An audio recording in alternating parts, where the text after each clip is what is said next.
नमस्कार दर्शकों, YouTube के मेरे चैनल में आप सबका स्वागत है। आज मैं वीडियो लेकर आई हूँ धनु लगन व धनु राशि के लिए वर्ष 2025 का वार्षिक राशिफल। सबसे पहले आप सबको नव वर्ष की बधाई कि वर्ष 2025 आपके लिए शुभ जाए और आपकी जितनी मनोकामनाएं हैं माता रानी उन सबको पूरा करें। अब हम देखते हैं कि धनु लगन व धनु राशि के लिए वर्ष 2025 में क्या है। धनु लगन में अगर हम बात करें तो 30 मई 2025 को राहु जो है वो आपके तीसरे भाव में चले जाएंगे। तीसरे भाव में राहु का जाना शुभ संकेत है, क्योंकि राहु जैसा ग्रह 3, 6, 10, 11 का हमेशा अच्छा फल देता है। लेकिन इसके साथ साथ एक महत्वपूर्ण घटना ये घटेगी कि 29 मार्च 2025 को शनि महाराज धनु लगन से चौथे भाव में आ जाएंगे, यानी वो चंद्रमा से चौथे भाव में आ जाएंगे। जब भी शनि चंद्रमा से चौथे भाव में आते हैं या चंद्रमा से अष्टम भाव में आते हैं तो उसको कहते हैं शनि की ढैया लगना। इसका मतलब अगर आपका धनु राशि है, धनु लगन पर नहीं, ढैया हमेशा राशि पर लगती है। जब हम चंद्र राशि से गणना करते हैं उसी से वह ढैया लगती है, धनु लगन पर ढैया नहीं लगेगी। अगर आपकी धनु राशि है तो आपकी शनि की ढैया शुरू हो जाएगी 29 मार्च 2025 से, जैसे ही शनि महाराज मीन राशि में प्रवेश करके आपके चौथे भाव में आ जाएंगे।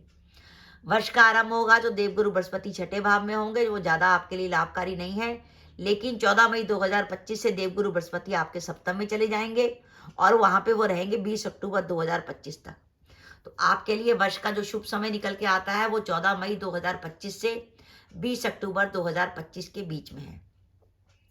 20 अक्टूबर 2025 के बाद देवगुरु बृहस्पति आपके अष्टम भाव में प्रवेश करेंगे कर्क राशि में, और वो वहां रहेंगे 4 दिसंबर 2025 तक।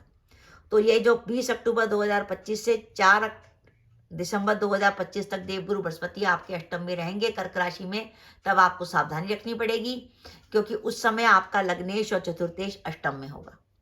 तो ओवरऑल धनु लगन व धनु राशि के लिए अगर हम बात करें तो सावधानी रखने के, सबसे पहले हम बात करें सावधानी की। पहली बात, अगर आपकी धनु राशि है तो अब आप पर 29 मार्च 2025 से शनि की ढैया शुरू हो गई है। इसका अर्थ यह है कि आपको शनि महाराज को प्रसन्न रखना होगा और शनि की कोई ना कोई रेमेडी जरूर करनी होगी। इसके अलावा अगर आप कैरियर की बात करें, अगर आप कैरियर में कुछ वर्ष में कुछ करना चाहते हैं, आपने कुछ प्लान कर रखा है 2025 में, तो उसके लिए जो शुभ समय आता है वो आता है 14 मई 2025 से 20 अक्टूबर 2025 के बीच में। ये वो समय होगा जब आपको कैरियर से जुड़े नए अवसर मिल सकते हैं, आप जॉब बदल सकते हैं, वर्तमान जॉब में आपकी प्रमोशन हो सकती है। क्योंकि गुरु की स्थिति देखिए कितनी शुभ बनी है कि गुरु जहाँ सप्तम में आएंगे 14 मई 2025 से, गुरु की लगन पर दृष्टि होगी। यहाँ पर लग्नेश लगन को देखेगा। लग्नेश का लगन को देखना अपने आप में एक बहुत बड़ा राजयोग है। जब लग्नेश लगन को देखता है तो आपका आत्मविश्वास बढ़ता है, जिसके कारण आपके निर्णय सही होते हैं। तो आप कैरियर से जुड़ा जो भी डिसीजन लेंगे वो आपका सही जाएगा, क्योंकि 29 मार्च 25 से आप पे शनि की ढैया लग गई है और शनि चौथे भाव में आ गए हैं। चौथे भाव में जब भी पाप ग्रह का गोचर होता है तो आपका किसी ना किसी कारण से घर से दूर जाने की संभावना बनती है, या काम के सिलसिले में आपका स्थान परिवर्तन होता है, तो वर्तमान नौकरी में आपके ट्रांसफर की भी संभावना बनती है। अगर आप व्यापारी वर्ग से हैं और व्यापार में कुछ नया करना चाहते हैं तो उसके लिए शुभ समय है 14 मई 2025 से 20 अक्टूबर 25 के बीच में। आप व्यापार में किसी भी नए काम की शुरुआत कर सकते हैं। ये वर्ष संकेत दे रहा है कि आपकी वर्तमान इनकम में बढ़ोतरी हो सकती है, और आप व्यापार करते हैं तो अब आपके व्यापार में भी धन लाभ की भी संभावना है। शनि क्योंकि चौथे भाव में गोचर कर रहे हैं और राहु तीसरे भाव में गोचर कर रहे हैं, तो इस वर्ष आपका किसी न किसी कारण से स्थान परिवर्तन की भी संभावना आपकी बनती है।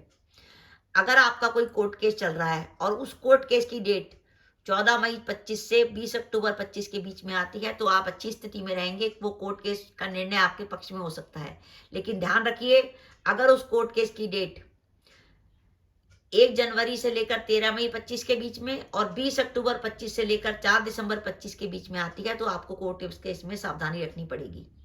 इस वर्ष आपके विदेश यात्रा की भी संभावना बनती है और आप परिवार के साथ तीर्थ यात्रा भी कर सकते हैं। तो ओवरऑल आपके लिए जो वर्ष का शुभ समय है, तो आप अगर धनु लगन व धनु राशि के जातक हैं और वर्ष 2025 के लिए कुछ भी प्लान कर रखा है तो उसको करिए आप 14 मई 25 से लेकर 20 अक्टूबर 25 के बीच में। बिल्कुल सुरक्षित समय है जिसमें आप कैरियर से जुड़ा कोई भी निर्णय लेंगे तो आप लाभ की स्थिति में रहेंगे। जो अपने विवाह के इंतजार में थे उनका विवाह तय हो सकता है, क्योंकि गुरु सप्तम में गोचर करेंगे तो विवाह की संभावना बनाएंगे। धनु लगन के जातकों को दाम्पत्य सुख मिलेगा। इसके अलावा अगर हम बात करें कि ओवरऑल स्थिति क्या बनती है, ये तो मैंने आपको बताया पॉजिटिव स्थिति कि 14 मई 25 से लेकर 20 अक्टूबर 25 के बीच में आपके संग ये घटनाएं घट सकती हैं कि आपको कैरियर में नए अवसर मिल सकते हैं। आपको कोई भी महत्वपूर्ण काम करना है तो 14 मई 25 से 20 अक्टूबर 25 के बीच में ही करिए, वो बहुत शानदार समय है आपका। लेकिन ध्यान रखिएगा शनि की ढैया है, इसके साथ साथ हमें शनि की रेमेडी भी करनी है। मैं आगे चल के आपको बताती हूँ कि आपको शनि की क्या क्या रेमेडी करनी है।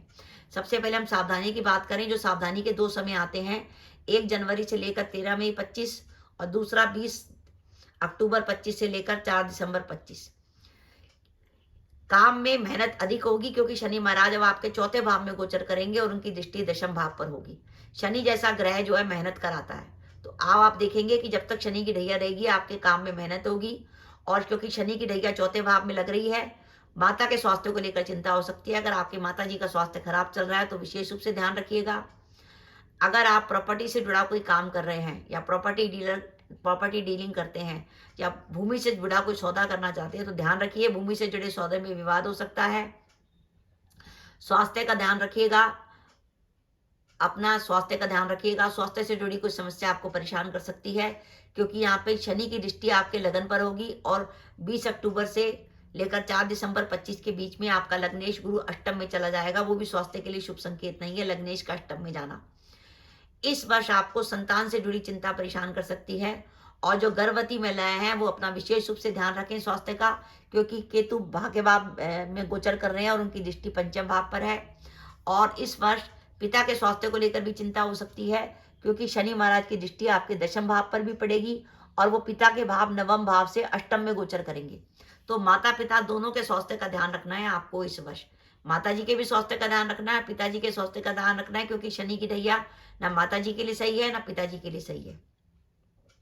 अब हम बात करें कि हम ये चाहते हैं कि हमारा धनु लगन व धनु राशि है, वर्ष 2025 में हमें अच्छे रिजल्ट मिले, तो उसके लिए हमारे पास शुभ समय तो है 14 मई 25 से 20 अक्टूबर 25 के बीच में। बाकी जो हमें सावधानी रखने का समय है उसमें हमें क्या क्या रेमेडी करनी है। पहले तो करिए शनि महाराज को प्रसन्न। शनि की ढैया के लिए आप सबसे बड़ी बात कर सकते हैं कि अगस्त के महीने में सावन का महीना आता है। एक तो आप कोशिश करिएगा कि 2025 में जब सावन का महीना आया है तो एक रुद्राभिषेक करा दीजिएगा। शनि महाराज की बहुत अच्छी रेमेडी है रुद्राभिषेक कराना। इसके अलावा आप शनि से जुड़ी वस्तुओं का दान कर सकते हैं। उसमें आप लोहे की चीजें, तवा, चिमटा वगैरह और काली उड़द की दाल, काला कपड़ा, इन सबको दान कर सकते हैं। और अगर आपको कैरियर में कोई प्रॉब्लम आ रही है तो आप 8 शनिवार हनुमान जी को चोला चढ़ा सकते हैं। अब मैं आपको बताती हूँ कि हनुमान जी को चोला चढ़ाने का अर्थ क्या है।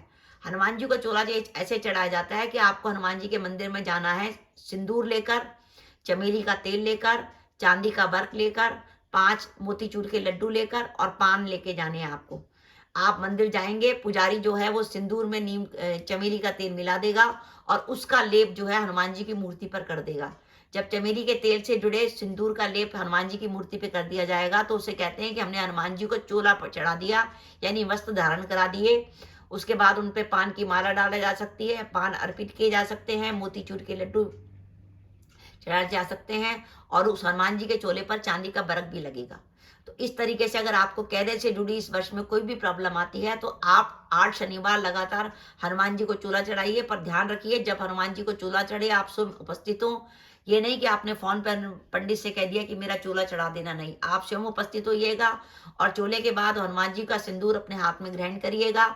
घर जाके परिवार के सभी सदस्यों के माथे पर लगाइएगा और अपने माथे पर भी लगाइएगा। वो सिंदूर काफी लाभकारी है, उससे आपकी काफी परेशानी, टेंशन और मानसिक परेशानी दूर होती है। तो एक तो शनि का दान करना है।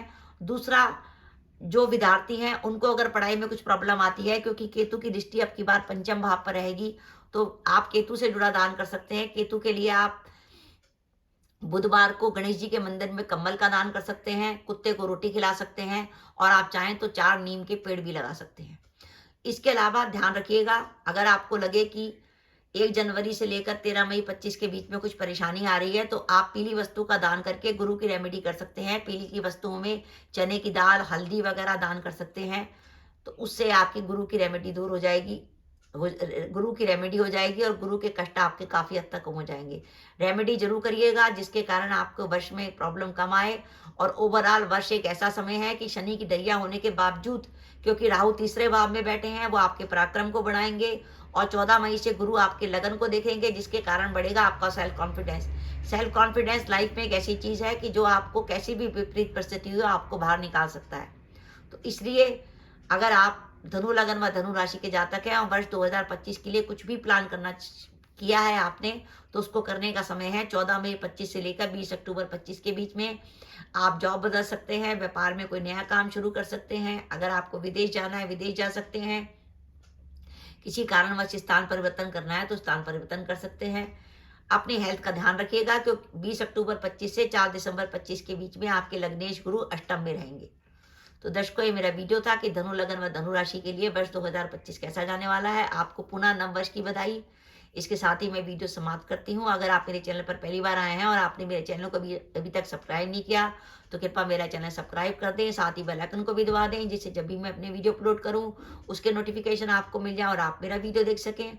इसके साथ ही नमस्कार दर्शकों, जय माता दी।